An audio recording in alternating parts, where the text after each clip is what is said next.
I'm Steve West, professional hunting consultant, and these are my adventures.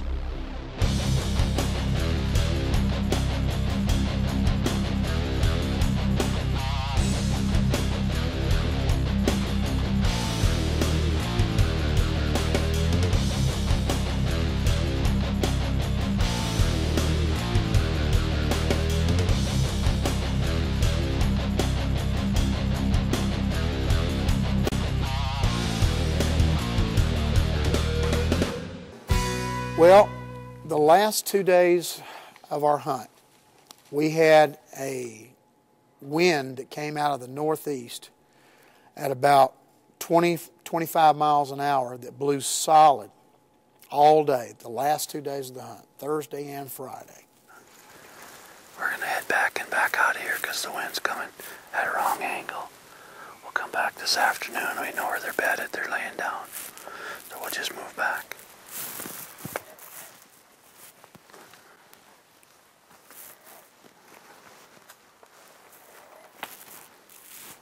And we had, obviously, we had seen several animals earlier in the week that we felt like we might have an opportunity for.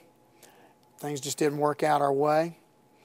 But Dick said something to me on Wednesday night that really stuck with me. He said, you know, sometimes you can get so consumed going after one particular animal or one particular area that you can forget that there's a lot of really, really nice, super good animals out here, super trophies, that are available if you just kind of be a little bit more open-minded. And so by Thursday, that's exactly what we had adopted, was that type of a plan. And Friday afternoon at about 4:30, 5 o'clock, I'm really starting to think, man, this is just not going to happen for me this trip. Going to have to book another time, come back again. And Steve West and my buddy Steve Johnson were actually, Dick and I had left out, we had gone out ahead on foot. And Steve West and Steve Johnson were bringing up the mules and the horses behind us. And as they were coming up the road, they heard one bugle. So when they got to us, it was probably 5 o'clock in the afternoon. And they said, man, there's one back up this road here. We never got a look at him, but he's answering every single time. So Dick and I took off on foot, just hauling, just running. And we got about halfway back up that road that Steve had just come off of, and bugle.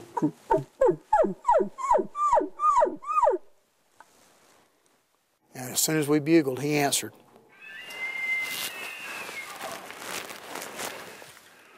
And we just kept moving forward and kept moving forward. And I started realizing right then and there just how much knowledge of the terrain that you're in, how much that makes a difference. Because at one point, I know that we were within 175 yards of him, maybe 200 at the most. Had it been me on my own, I would have probably stopped right there and tried to call him in from there. However, Dick knew that there was one more up and down between me and that elk. And it would be almost impossible to try to call him over that. So we stopped, and he said, we got to go over one more. And we took off at a dead run. I'm right on his tail as much as I could be, and came over the top of the ridge. And when we did, we were on the top of a ridge here, and it plummeted down about, I don't know, maybe 700 feet. And then it went straight back up on the other side. And we could hear him, but we couldn't see him.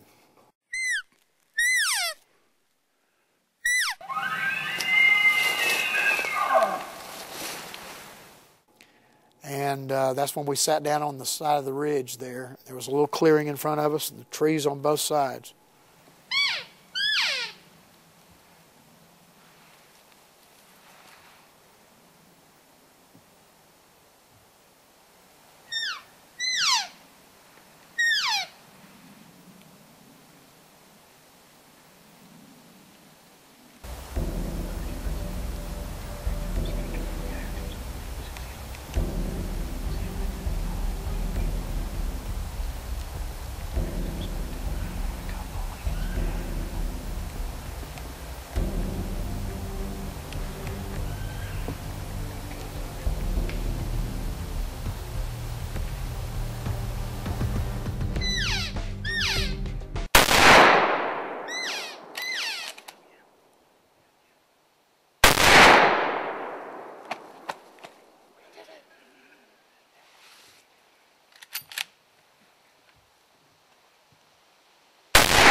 did it!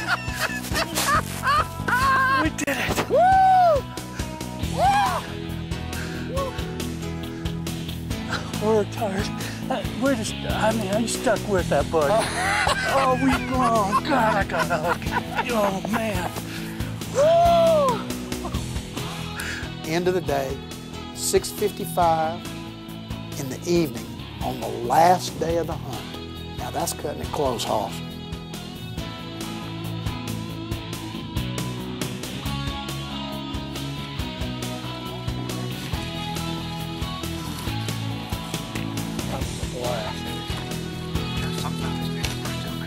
Man, first elk hunt of my life. We hunted hard for 5 days. Hard for 5 days. But look,